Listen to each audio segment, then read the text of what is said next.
प्रेम से बोलो राजा रामचंद्र की जय। माया के मोनी में ऐसे ते फंसे जैसे फंसे बिखरा जा। माया के मोनी में ऐसे ते फंसे जैसे फंसे बिखरा जा। ऋषि मुनि मन पार नहीं पाई होगे बारा।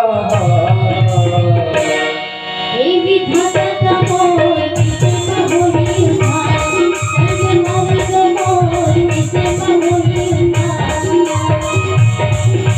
माया के मोनी में ऐसे फंसे जैसे फंसे बिखरा जा। माया के मोनी में ऐसे फंसे जैसे फंसे बिखरा जा। ऋषि मुनि मन पार नहीं पाई होगे बारा।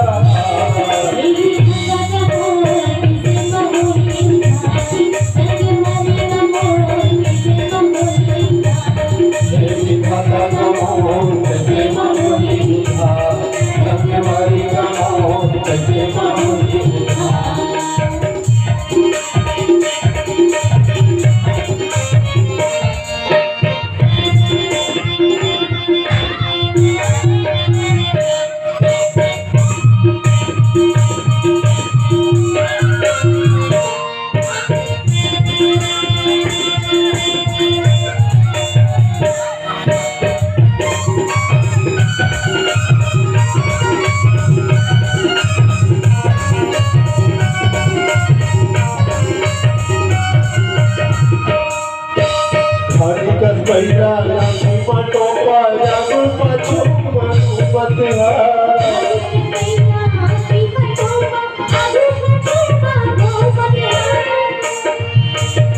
पूरी कौआ विधवा बरोबर 84 मबुलकवा।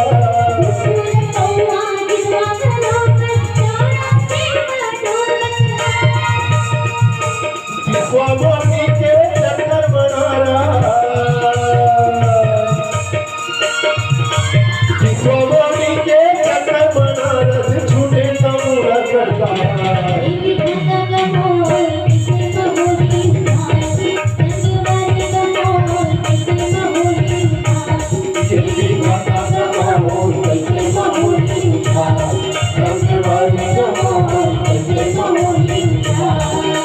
माया के मोनी में ऐसे फंसे जैसे फंसे बिखरा जा।